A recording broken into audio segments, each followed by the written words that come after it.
Olá, alunos, tudo bem? Então, vamos estar aqui dando continuidade ao nosso curso de Sociologia para Ensino Médio e Vestibulares. E na aula de hoje, nós vamos tratar, então, o tema da cultura. Tá? Vamos mais para frente estar amarrando esse tema com a questão da ideologia e depois mostrando como a indústria cultural está trabalhando essas duas coisas aí ao mesmo tempo. Aí. Então, vamos tentar juntar todo o debate de cultura nessas três aulas, nessa sequência de aulas aqui, de três temas que a gente vai estar debatendo, tudo bem? Bem, em primeiro lugar, então, vamos partir aqui da definição geral do termo cultura, que no grego não existe necessariamente uma definição para esse termo, tendo aqui a ideia de paideia, aquilo que se ensina para uma criança, aquilo que deve ser trabalhado na criança até que ela se torne uma adulta. Cultura em si é um termo que vem do latim, cultura, e vai definir aqui o ato de cultivar a terra, de cuidar do que se planta, relacionado, então, à agricultura propriamente. Esse conceito está vinculado, portanto, ao ato do trabalho, a ação, a determinada ação, seja a de ensinar uma criança, de cuidar de um plantio ou de se cultivar. A ideia seria mais ou menos essa. Nesse sentido, o termo cultura ele vai ter vários significados que a gente pode estar trabalhando aí dentro do pensamento antropológico de várias maneiras distintas, e a gente vai tentar trazer algumas definições, tanto genéricas quanto pontuais. Os significados de maneira mais genérica é isso que a gente já colocou, tratar, cuidar, venerar, mas uma definição sociológica também mais abrangente seria que cultura se refere a um conjunto de práticas, saberes, valores e normas que costuram as relações humanas. A cultura, é importante entender que ela é necessariamente um fenômeno plástico, Ela está sujeito a constantes transformações. Então não podemos pensar na cultura enquanto uma coisa que vai sempre existir, que vai ser sempre a mesma, uma coisa estagnada. Não, a cultura ela está sempre se transformando ao longo da história, Sendo essa transformação propriamente o próprio movimento da história, por assim dizer. Nesse sentido, a palavra cultura, ela vai ser entendida, então, enquanto um sinônimo de educação, que seria necessariamente essa capacidade de compreender e organizar certos dados e situações, leituras e informações ou propriamente ao fato de possuir títulos universitários. Dentro dessa acepção, a cultura ela acaba sendo um motivo para discriminação. Então, cultura enquanto posse, possuir um conhecimento, quem possui é superior a quem não possui, a gente vai ver como que isso vai estar se apresentando aí também. Em primeiro lugar, então, vamos partir de duas diferenciações absolutamente importantes, que é a diferenciação entre o que nós chamamos de cultura material e cultura material. A cultura material seria o todo, no sentido de objetos, objetos que são criados pelos homens e que são muitas vezes, dentro da antropologia, fazem parte de um estudo arqueológico, Então, os utensílios, as ferramentas, os instrumentos, as máquinas, os hábitos alimentares, os tipos de habitação, tudo isso influi diretamente no estilo de vida de um grupo. Então, por exemplo, quando a gente pensa lá no interior do Nordeste, é muito comum que eles façam uso de um alimento que é a farinha de mandioca, as pessoas costumam dormir em rede, porque são regiões muito quentes e tudo mais, as casas elas são feitas de barro, folhas de palmeira, claro que isso vem mudando ao longo do tempo, mas era uma coisa muito mais comum que ainda se vê bastante naquelas regiões. Por outro lado, a cultura imaterial ela já está muito mais relacionada aos aspectos mais abstratos das sociedades, aspectos mais imateriais, que não são palpáveis por objetos. Então, as normas, as regras sociais, a religião, os costumes, ideologias, crenças, arte, folclore de uma maneira geral. Então, todas essas coisas compõem aí o que a gente pode chamar de uma cultura imaterial. E aqui a gente tem como exemplo, por exemplo, aqui a questão de que no Brasil a maioria da população é católica, isso faz parte da cultura brasileira por conta da colonização portuguesa, não há pena de morte no Brasil, o preconceito racial no Brasil, mesmo que seja proibido por lei, ele ainda é muito difundido, ele é muito comum, muito corriqueiro, como a gente vê por conta do nosso passado escravista. Então são elementos materiais da cultura que se referem muito mais ao comportamento humano em si, tudo bem? Claro que existe uma relação entre esses dois termos, essas duas coisas, porque muito dificilmente você consegue fazer, né, a cultura material, ela é o suporte da cultura imaterial. Então, por exemplo, você não consegue imaginar uma missa, um rito religioso, vamos pensar nas religiões. Todas as religiões usam de elementos materiais para poder fazer seus cultos. Então, você vai numa missa, lá na igreja, está tudo lá, né, as coisas que são utilizadas, os tipos de vestes, né, a forma como é montado o altar, etc. Você vai num centro de umbanda, de candomblé, lá você vai ver também muitas coisas sendo utilizadas pelas pessoas, as velas são muito importantes, em qualquer religião praticamente se utiliza. Você também tem as imagens, você tem o tipo de coisa que se consome e tudo mais. Tá bom, pessoal? Então, essa é a relação que tem entre cultura material e cultura material. Nós temos também aquilo que nós podemos chamar de elementos da cultura. Os elementos da cultura são os traços culturais, né, em primeiro lugar, ou seja, eles estão divididos aí. Por que a gente divide em vários elementos? Justamente para a gente poder estudar mais a fundo a cultura, né, fracionando essas coisas. Então, temos de elementos culturais, por exemplo, os traços culturais, que são as coisas mais simples de uma cultura e só têm significado quando considerados dentro de uma cultura específica. Vamos lá, eu dei o exemplo da Umbanda agora. Quando você imagina o fio de contas, né, as guias, elas só vão ter significado e sentido dentro de quem pertence àquela cultura. Para outra pessoa qualquer, não passa de colares, e é isso, né? O complexo cultural, então, já vai ser um conjunto de todos os traços culturais. Então, se você pensar assim, que a religião, toda e qualquer religião é um complexo cultural, né? A Umbanda é um complexo cultural, o Candomblé é um complexo cultural, o catolicismo um complexo cultural. As religiões neopentecostais são outros complexos. Isso significa que possuem vários traços que vão compondo e que vão dando esse todo, tudo bem? São as partes desse complexo, né, que a gente pensar, a gente consegue identificar. A área cultural já se refere justamente ao local, a área geográfica onde determinada cultura vai se distribuir. O padrão cultural está relacionado a normas de comportamento, né, regras, etc. Ou seja, como que os indivíduos agem, como eles se comportam de maneira geral. E também podemos falar em subcultura, né? Subculturas seriam as diferenças significativas no interior de uma própria cultura. Numa cultura nós encontramos os mesmos elementos da cultura, mas com seus símbolos, suas normas, sanções, seus valores. Então as culturas dentro, internamente de um grande complexo, você tem um fracionamento de práticas que podem ser distintas, tudo bem? Isso é muito comum também, gente. Uma outra questão aqui seria justamente a ideia da cultura, a diferença entre a cultura erudita e a cultura popular. Cultura erudita é justamente a expressão artística através da música clássica europeia. As artes plásticas, o teatro, a literatura, por exemplo, são exemplos dessa cultura erudita. São, portanto, produtos culturais que podem ser comprados e herdados como bens físicos, tudo bem? E a cultura popular, por sua vez, ela está muito mais expressa nos mitos, nas contas, nos contos, danças, músicas, o artesanato rústico. É a manifestação genuína de um povo, tá? É a manifestação genuína que se dá nos espaços rurais, nas periferias da cidade, muito mais frequentemente. Ou seja, é algo genuinamente cultural, feito pelo povo, né? Por isso que a gente fala aqui na ideia de folclore, né? Ou seja, aqui, quando a gente discute cultura erudita e cultura popular, a gente tem um elemento aqui de possível, né? Por exemplo, a cultura popular nem sempre é tratada como cultura, já a cultura erudita seria tratada como uma cultura. Então, a diferença entre o culto e o inculto. O indivíduo culto é o indivíduo que possui cultura erudita. Só que isso daqui, gente, dentro de uma perspectiva real, né, pode servir como critério de discriminação, aonde o indivíduo que possui uma cultura erudita é visto como superior na sociedade, né, entre outras coisas. Mas não é necessariamente assim. Cultura popular também é cultura, tá? Então as pessoas que não possuem a cultura erudita em si, né, os conhecimentos que são próprios dela, não necessariamente são pessoas sem cultura, muito pelo contrário, tá? Isso daí é uma falha bastante preconceituosa que nos remete aos períodos coloniais, tá? E que fica muito claro naquele período, né, as intenções que estavam postas naquele sentido. Bem, dentro daquele contexto, aliás.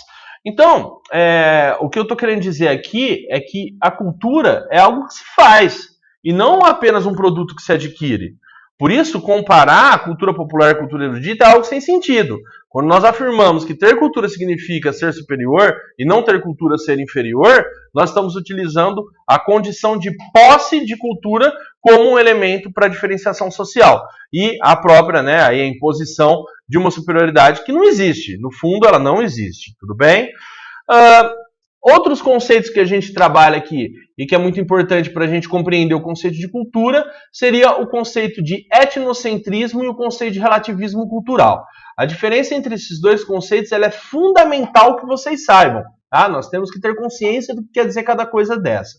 Em primeiro lugar, etnocentrismo é uma prática muito comum dos colonizadores europeus que sempre tomaram o seu grupo ou sua própria sociedade como medida para avaliar os outros. Então, quando um indivíduo católico, cristão, que chegava aqui e julgava os outros povos e tudo mais, ele está fazendo isso a partir de que perspectiva? Justamente na perspectiva de julgar o outro, né? Ou seja, inferiorizá-lo, usando a sua própria cultura como critério de valor, de juízos de valores e etc. E isso gera nas pessoas, então, um sentimento de superioridade e desprezo diante do estrangeiro e é o que resulta também em comportamentos xenofóbicos como os que existem no mundo de uma maneira geral. O etnocentrismo ele foi um dos principais responsáveis pela geração da intolerância, do preconceito, seja ele cultural, religioso, étnico e político, assumindo diferentes expressões ao longo da história. O etnocentrismo, então, ele é bastante delicado, ele é bastante complexo, esse tipo de comportamento, mas ele ainda é muito comum na nossa sociedade, como a gente sabe. Né? E até hoje essas marcas ficam, né? Então, na realidade, seria a questão do estranhamento, né? Quando a gente tem contato com uma outra cultura, nós estranhamos essa cultura, só que de maneira negativa. E o estranhamento nunca pode ser negativo. O estranhamento ele tem que servir para despertar a curiosidade, né? E um certo interesse em conhecer justamente, né? Em alimentar aí o nosso conhecimento sobre o gênero humano de maneira geral. Já o relativismo cultural, né, ele vem, então, como um contraponto a esse etnocentrismo e ele já está ligado à ciência, ao descobrimento. E seus ideais têm como base compreender conceitos, diferenças, crenças de uma dada cultura e sociedade a partir da perspectiva da própria cultura que está em questão. Então, um conhecimento intelectual que não julga uma cultura nem determina escalas de superioridade e inferioridade. Ele vai analisar, ele vai buscar compreender as diferenças, tá? Para o relativismo cultural. Então, cada sociedade é relativa ao lugar em que ela está inserida. E só assim, o único sentido, né, só faz sentido para a sociedade que faz parte daquilo determinadas coisas. Em todo caso, o relativismo cultural ele também vai sofrer determinadas críticas por, às vezes, tolerar algumas ações que podem ser complexas, que podem ser bastante cruéis, e então, na realidade, mesmo que nós tenhamos um problema em relação a querer impor determinadas coisas como a nosso ideal de civilização para outras comunidades, ainda assim a gente também tem que saber conscientizar, né, todos os povos do mundo de que a vida e o gênero humano ele tem que ser zelado, ele tem que ser defendido e protegido. Então, essas são algumas críticas que ele vai sofrer, esse relativismo cultural. Mas não cabe a gente entrar em detalhes aqui. O importante é você saber diferenciar essas duas coisas. Bem, na antropologia, então, a gente vai estar olhando para o conceito de cultura agora de uma maneira um pouco mais densa, vamos dizer assim. A ciência social, que se dedica ao estudo da cultura, é a antropologia. A antropologia, em seu momento nascente, ela vinha muito mais com uma perspectiva determinista, né? Aquilo que a gente chama de determinismo cultural seria justamente o seguinte, né? O determinismo cultural, através dele, você tem a hierarquização das sociedades e isso é fundado em explicações não científicas que são inspiradas na biologia e na geografia. As duas formas de determinismo, então, o determinismo biológico e o geográfico. No que se refere ao determinismo biológico, as diferenças entre as populações se baseavam nas características físicas e biológicas do indivíduo, e isso fazia parte de um campo da antropologia que nós chamamos de antropologia física, né? Que hoje já é totalmente criticado, não tem mais fundamento, né, para a nossa realidade. E o outro é o determinismo geográfico, que dizia que, por exemplo, né, um discurso, a questão do clima, do relevo, isso determinava se uma sociedade era mais ou menos desenvolvida. Então, por exemplo, né, dizer que as sociedades que viviam em regiões frias tendiam a se desenvolver tecnologicamente muito mais do que as que viviam em regiões quentes, porque era muito mais fácil viver nas regiões quentes, conseguir alimentos, etc.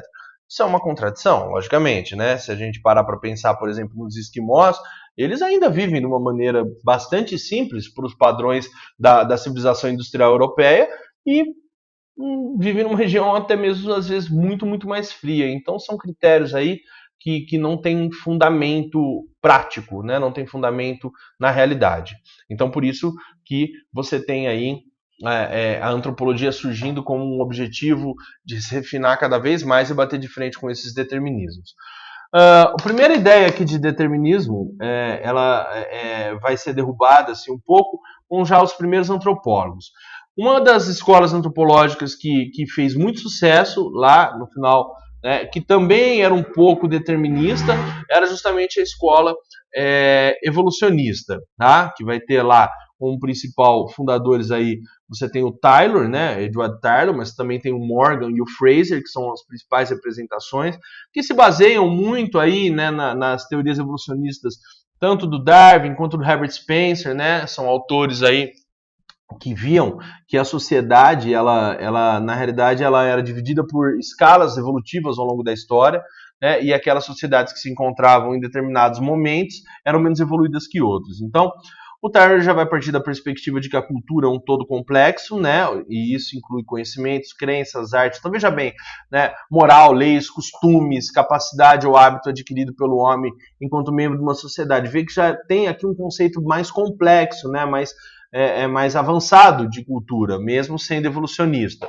Essa escola, ela entende que as sociedades, então, têm um estado primitivo e se tornam civilizados. Na realidade, dentro da escala temporal, a gente viria, assim, em primeiro lugar, a selvageria, que seria um momento em que os indivíduos eram puramente caçadores-coletores, ou seja, eles estavam no momento de evolução anterior à primeira revolução tecnológica, que seria a revolução agrícola.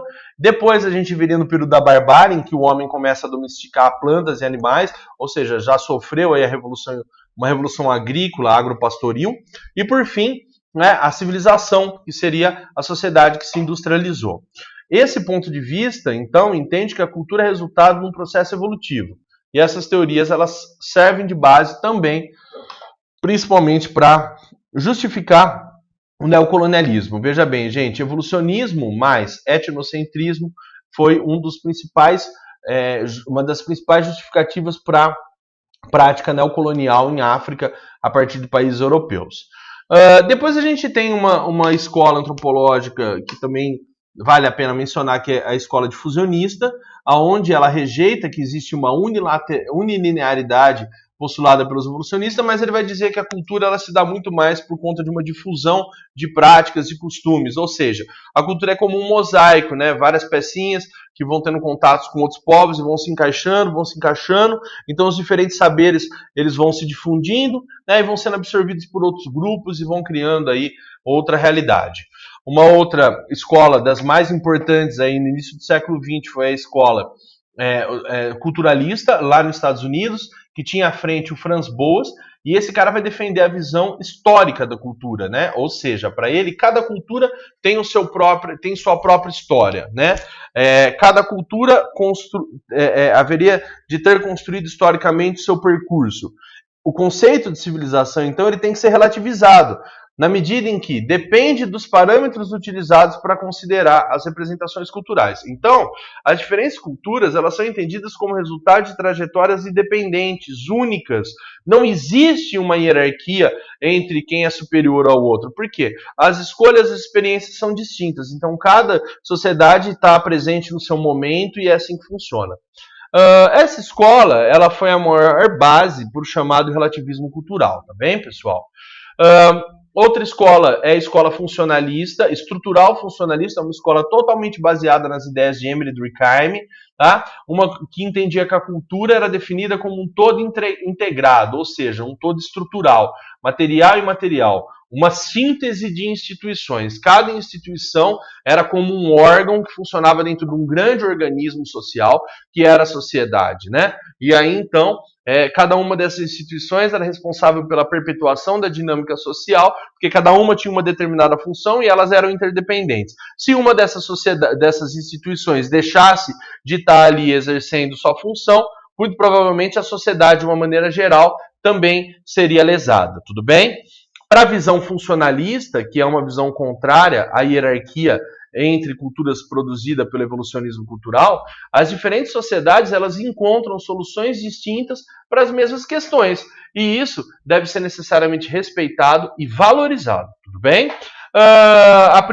O principal expoente dessa... São dois, na realidade. Nós temos Radcliffe Brown e temos aqui o Bronislaw Malinowski. Tá? Esse é o mais marcante porque ele cria um método necessariamente etnográfico, que é um método de pesquisa antropológica.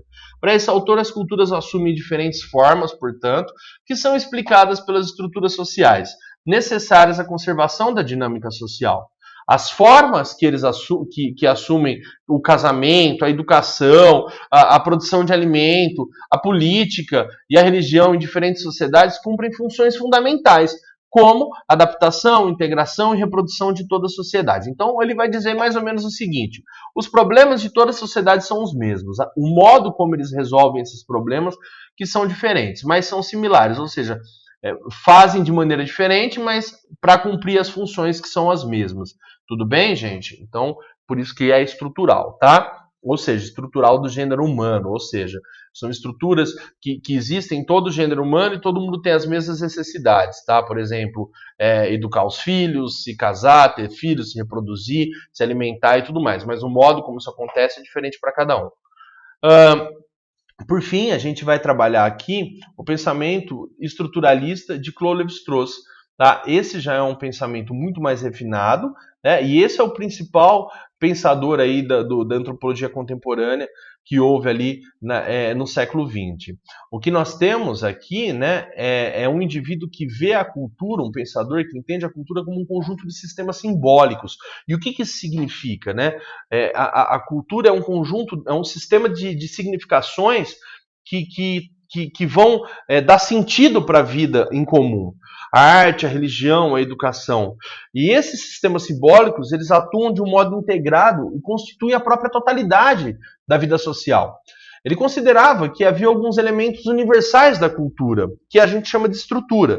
Esses elementos universais são partes irredutíveis e atemporais que perpassariam o modo de pensar de todos os seres humanos.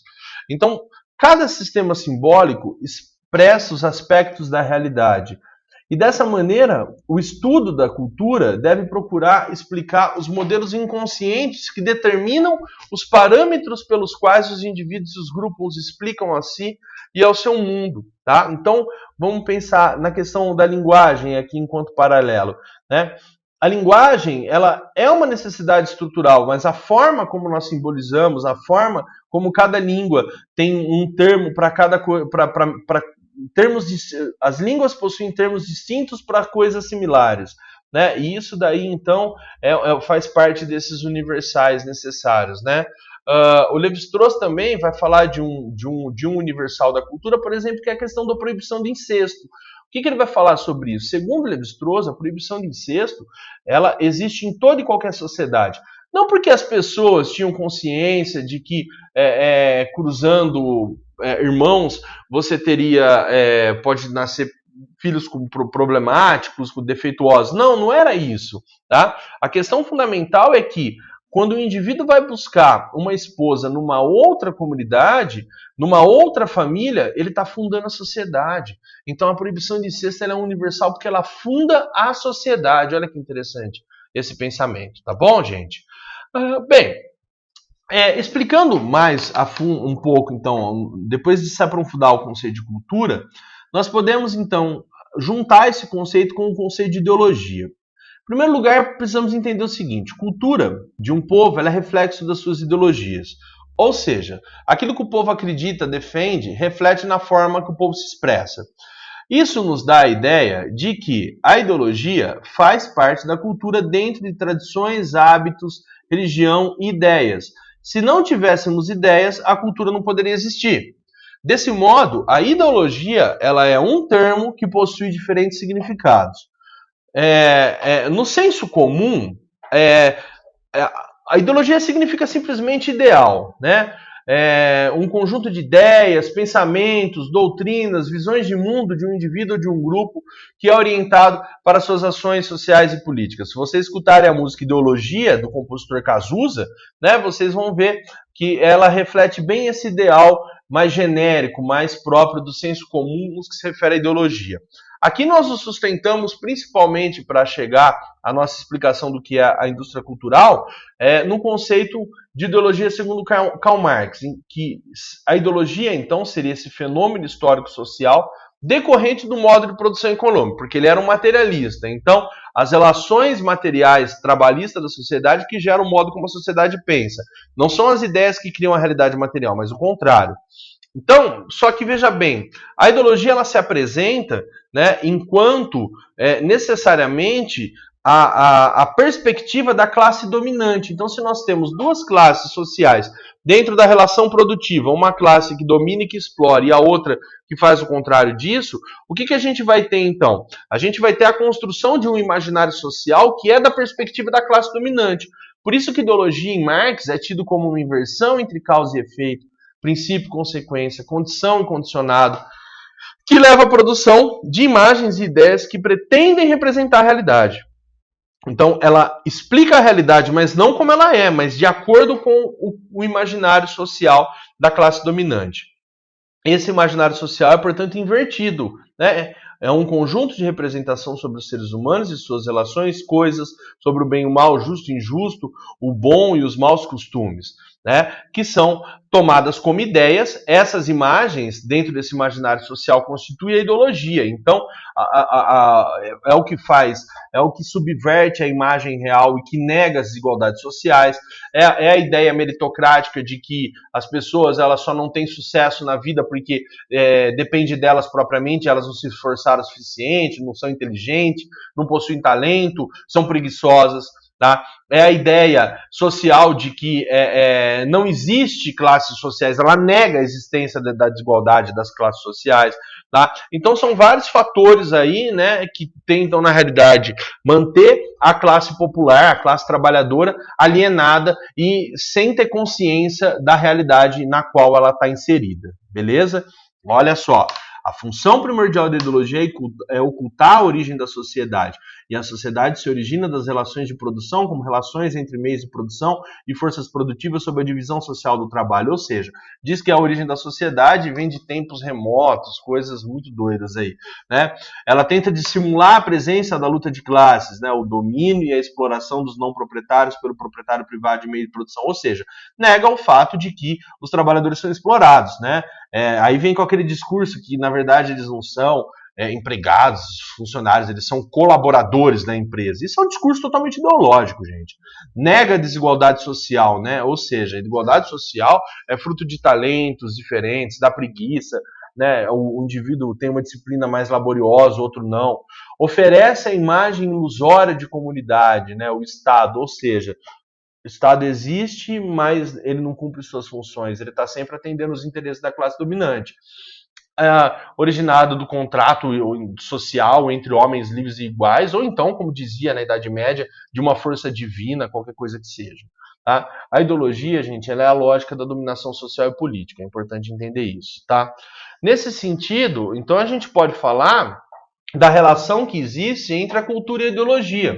Segundo Theodor Adorno e Max Horkheim, né, os frankfurtianos aí, os pensadores da escola de Frankfurt, uma escola de pensadores alemãos de linha marxiana, né, eles ficaram conhecidos como a escola da teoria crítica, né, eles procuram analisar a relação entre cultura e ideologia com base no conceito de indústria cultural, cujo objetivo é a produção em massa de bens culturais para serem consumidos como qualquer mercadoria.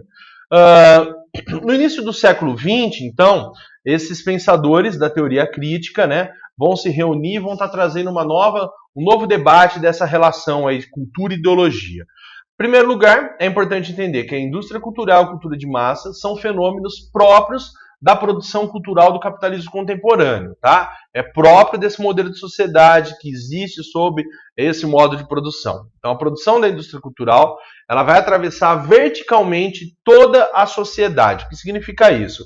Ela é produzida a partir dos interesses das elites economicamente dominantes, e é de lá que parte toda essa produção de massa, como a gente vai ver. O primeiro pensador dessa escola frankfurtiana é um cara chamado Walter Benjamin, que estudava as obras de arte, e ele vai trazer uma questão interessante. Ele vai dizer o seguinte: as obras de arte, né, por exemplo, a pintura, né, as esculturas, etc., antes, né, das tecnologias de reprodução mecânica, elas só poderiam ser vistas, só poderiam ser contempladas pelas classes populares, por qualquer pessoa que fosse, se essa pessoa tivesse acesso aos museus, aos lugares onde essas coisas estão guardadas. Porém, as classes populares, obviamente, não tinham acesso a isso, porque fazia parte da chamada cultura erudita, entendeu? Que só tinha acesso quem tinha condição de pagar por ela, né? O teatro, a ópera, aquela coisa toda. Só que, com a reprodução mecânica, nós temos condição, por exemplo, de tirar foto de uma grande obra de arte e todo mundo conhecer. Hoje, se você perguntar se as pessoas conhecem o quadro da Mona Lisa, todo mundo sabe o que é a Mona Lisa, todo mundo já ouviu falar dela, já viu esse quadro. Não todo mundo, claro, é um exagero, mas a maior parte das pessoas. Porém, quem viu a Mona Lisa pessoalmente? Né? Quase ninguém. Mas é isso que ele quer dizer, que houve, então, um processo de democratização do acesso à arte. Ela deixou de ser um privilégio das elites. Logicamente que esse é um certo absurdo, que os seus alunos Adorno e Horkheimer vão questionar totalmente, né? E eles vão falar que existe um caráter muito problemático, porque ao mesmo tempo que você tem a geração desses produtos aí esses meios de produção, de reprodução mecânica, né? Junto disso, vem acompanhado o processo também de massificação das produções artísticas e culturais, ou seja, a obra de arte ela foi transformada em mais uma mercadoria, simplesmente, né? Pela lógica capitalista de produção e de circulação. Ou seja, a cultura passou a ser uma coisa que é produzida para ser consumida em massa, como se fosse um objeto da indústria, tá? Uma peça de roupa, qualquer coisa que seja. Torna-se, então, mercadoria. Ela deixa de ser uma obra de arte e passa a ser uma outra coisa qualquer. Segundo Adorno e Horkheimer, então, né, surge uma nova indústria, que é a indústria cultural, que é destinada a produzir objetos culturais em larga escala, para serem vendidos como mercadorias. Em lugar de democratizar a arte, levando-a, né, a um maior número de pessoas, apenas mais produtos foram criados para serem oferecidos ao mercado consumidor. Assim, gente, a aura, né, a aura seria aquilo que tornava uma obra de arte uma coisa única, né? A unicidade, uma coisa mágica, né? Que era próprio do gênio criativo do artista, ele acaba sendo perdido. Né? O efeito desse processo, ou seja, as coisas elas são produzidas em massa, não existe mais aquela, olha, o artista criou uma coisa única e tudo mais. Claro que ainda existem artistas, vamos dar exemplo da música. Claro que existem grandes artistas que produzem, que compõem músicas fantásticas, belíssimas, absolutamente inteligentes, criativas e que são absolutamente iguais. Só que se você pegar as músicas que são produzidas pela indústria cultural, vamos dar exemplo aí do gênero do sertanejo, né, esse sertanejo universitário, mais pop que existe hoje em dia, todas as músicas falam sobre as mesmas coisas, os ritmos são praticamente os mesmos, né? Não há é tudo igual, é tudo mais do mesmo, né, gente? É isso que a gente está falando aqui. Então, o efeito disso é a geração do que o Adorno vai chamar de uma semicultura, tá? Que seria uma cultura pela metade. E isso ocorre porque é a indústria cultural que decide como as coisas devem ser produzidas de acordo com a lógica capitalista. Então presta atenção, por mais que a gente tenha um ar de novidade, essa novidade não existe, porque é mais do mesmo. Nós ouvimos a música que o mercado oferece, assistimos os filmes que a indústria oferece. Então você vai no cinema hoje em dia, você não encontra um filme mais cult, um filme mais complexo, mais pensamento. Isso daí está apenas nos cinemas mais alternativos, mais clandestinos, que você só vai achar em cidades grandes como São Paulo.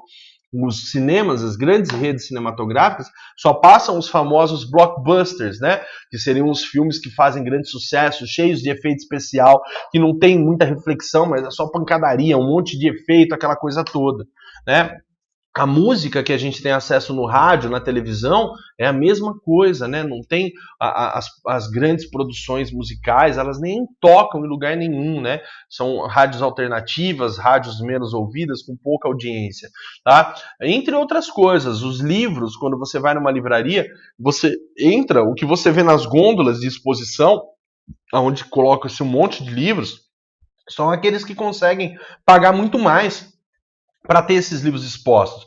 Porque é caro, né? É realmente muito caro. E quais livros estão lá? Justamente os grandes best-sellers, livros de autoajuda, livros que são superficiais, de leitura simples, né? Não tem muito aprofundamento reflexivo. Entre outros exemplos que a gente pode estar utilizando aí, tá bem, pessoal?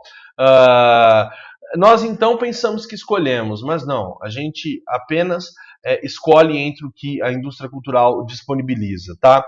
Muitas vezes, para que você conseguir romper isso daí, você tem que ter um pouco mais de conhecimento e você tem que abnegar disso tudo, que é uma questão muito problemática e muito difícil em números de sociedades que são tão desiguais. Por quê? Porque o acesso à cultura, né, mais erudita, ele é caro, né? Ele custa muito caro. E a valorização da cultura popular nem sempre tem incentivos públicos e as pessoas acabam tendo que fazer por conta. E quando a indústria cultural percebe uma nova cultura popular que está fazendo sucesso, o que ela vai? Ela vai lá e pesca isso e populariza. É a mesma coisa que foi feita com o sertanejo. Antes do sertanejo raiz, né, que era uma música bem tradição, a música caipira, ele simplesmente pegou esses caras, né, bonitinhos, cabeludinhos, e colocaram esses caras para fazer sucesso onde fosse, tá? Além disso, né, você também tem o exemplo do funk. O funk tradicional, né, nas periferias, nas comunidades, nas favelas, era uma coisa bem genuína daquela população. E agora? Popularizou, né? Por quê? Porque a indústria cultural falou, a molecada gosta disso, dá dinheiro. Então surge o chamado funk ostentação.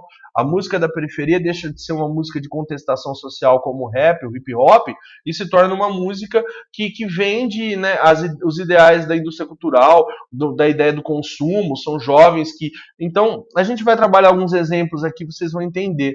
Então, diante da falta de opção e da falta de variabilidade dos produtos, nós acabamos perdendo a nossa capacidade crítica, nos habituamos, continuamos consumindo os produtos superficiais de baixa qualidade, porque o imaginário social gerado por essa cultura de massa faz a gente achar que a vida é isso mesmo. Chega a sexta-feira, vamos comprar cerveja, vamos para balada, vamos tomar uísque energético, vamos ter um carrão, ou seja, é um reforço, né, do cidadão, da cidadania do consumo, por assim dizer. A indústria cultural, então, ela está aqui em conjunto com essa questão da alienação e da manipulação ideológica. Para os autores, né, o que a indústria cultural oferece não é arte, portanto, né, nem informação imparcial. Ela nem visa o bem-estar através do entretenimento, muito pelo contrário, né, ela tem o objetivo de divulgar certas ideologias que escondem os interesses, né, os interesses dos poderosos, né, os interesses ambiciosos dos donos do poder, né, dos donos do poder econômico, das elites econômicas, das classes dominantes. Nesse sentido, o conceito de indústria cultural ele vai apontar aqui para a manipulação da consciência e inconsciência das pessoas. Através da indústria cultural, as sociedades capitalistas, né, os trabalhadores eles passam a ser controlados ideologicamente pelas classes dominantes, não apenas durante a jornada de trabalho, né? Ou seja, não é apenas, como Marx dizia, só o trabalho que é fruto de alienação, mas também os momentos de lazer, tá? Então, o trabalhador passa a ser alienado também na sua casa, no seu momento de lazer, tá? Os meios de comunicação de massa servem à alienação das classes trabalhadoras, impedem que elas pensem criticamente a sua condição. E, logicamente, que aqui a gente vai ter um grande problema. Para vender a indústria cultural, então, dá esse ar de novidade que eu acabei de falar. Filmes, músicas, programas e artistas sempre se apresentam como únicos, sempre você tem um novo cantor, você tem um novo livro, um novo autor, um filme de um gênero diferente, e sempre, né, essa aparência de individualidade é importante para reforçar a ideologia, esconder o processo de massificação e de desumanização que ocorre.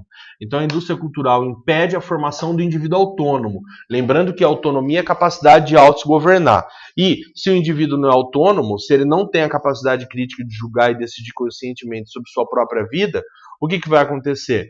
você não consegue fundamentar uma sociedade verdadeiramente democrática, porque as pessoas não têm condição crítica de pensar, de ver as coisas e tudo mais.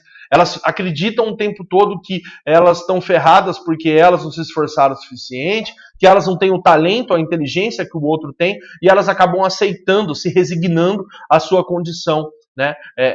Que muitas vezes é uma condição bastante difícil. Tá? É logicamente que esse tipo de cidadão ele não vai estar lutando por uma sociedade mais justa, uma sociedade mais igualitária, né? Muito pelo contrário. Tá? Então, o que está acontecendo é que a indústria cultural, ao agir nesse sentido de massificar e emancipar, e impedir a emancipação do pensamento, ela está justamente condicionando os indivíduos a aceitar, a se resignar à sua difícil realidade. Tudo bem? Grande parte da crítica filosófica e sociológica baseada nas posturas teóricas da escola de Frankfurt, então, afirma o fato de que no contexto do capitalismo a cultura se transforma em mercadoria e a arte em entretenimento. Assim, a função básica do entretenimento é reforçar, como ideologia, os avanços da sociedade de consumo. E isso vai acontecer de duas maneiras: apresentando esses valores como positivos, né, que é o que mais vemos em grande medida aí no discurso publicitário, mas também em filmes e canções, e a gente também pode chegar, e hoje, né, a essa disseminação dos chamados coaching de empreendedorismo, de sucesso, que está se dissipando, os tal dos digital influencer, né, no Instagram e etc. Isso daí é um refinamento, né, do que já estava dentro do mundo online aí da internet. E também ocultar a desigualdade social. Então, quando você assiste uma novela, por exemplo, né, todos os conflitos humanos resumem a vidas afetivas, né? Ou seja, a novela, o pobre, ele tem uma vida até que feliz. A única coisa que muda, né, as únicas crises nas grandes novelas são os relacionamentos afetivos. Ou seja, os problemas em si não são debatidos com a profundidade devidamente necessária, tá? A não ser que dê audiência, aí vai rolar. Então, o que nós temos aqui, né, eu trouxe dois exemplos para vocês dentro da música, tá, dessas posições críticas em relação à cultura de massa. Então, duas letras, né, essa é uma letra recente, que foi os meus aluninhos que me apresentaram, inclusive, que é a letra da canção Tá Fácil Dizer Que Me Ama, né, cantada aí pelo João e o Hariel, que vocês chamam de MC, né? Ela foi gravada lá em 2016 e tem alguns versos para a gente pensar, mas o clipe da música é particularmente muito mais interessante, né? Eu não coloquei ele aqui, mas vocês podem ter a dica aí de assistir o clipe dessa música, né? Então, aqui, deixa elas pensar que nós tem uma grana, deixa elas falar que nós tem vida de bacana, mal sabe ela que eu sou sofredor, que mora onde tem lama. A luz da noite jura de amor, tá fácil dizer que me ama. Na realidade, essa música está se referindo a jovens, né? Que mostram que tem O clipe mostra os jovens, né? Pegando um cartão de crédito de um cara, indo lá, comprando uns panos legal e saindo com umas minas bonitas. Ou seja, é o desejo, né?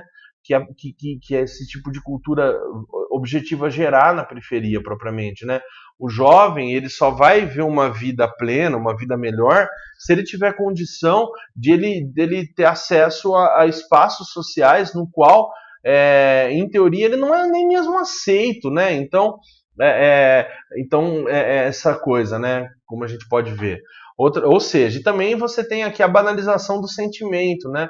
Ou seja, um sentimento que só existe por conta de uma posse material. Que também fica muito claro isso nessa outra canção de 2012, Camar Amarelo, cantada por Munhoz Mariano, né, quando ele fala assim: quando eu passava por você na minha CG, você nem me olhava, fazia de tudo para me ver, para me perceber, mas nem me olhava. Aí veio a herança do meu velho, resolveu meus problemas, minha situação, e do dia para a noite eu fiquei rico, tô na grife, tô bonito, tô andando igual patrão. Né? Ou seja, agora fiquei doce igual caramelo, tô tirando onda de Camar Amarelo. Agora você diz, vem cá, eu te quero, quando eu passo com o Camar Amarelo. Tá? O que significa isso? Ué, esses versos, gente, de maneira bastante expressiva, estão mostrando o vínculo entre um poder aquisitivo, consumo e relacionamento afetivo. O relacionamento ele passa a equivaler às posses que alguém tem. Tá? Ou, em outras palavras, o valor afetivo de uma pessoa ele passa a ser determinado pela sua posição em relação não apenas à economia, mas aos objetos que podem ser consumidos ou comprados por ela. Nos termos de Marx, o ser humano ele se mostra reificado. O que significa reificado? Reificar é tornar coisa, ele é coisificado. Ou seja, ele deixa de ser um ser humano com suas propriedades, etc. Ele passa a ser uma coisa. Com um carro novo, por exemplo, a personagem da segunda canção aí do Munhoz e Mariano, né? Ele tem justamente o que, né? Ele passa a ter valor, né? Valor para a pessoa que ele admira, para a pessoa que ele desejava.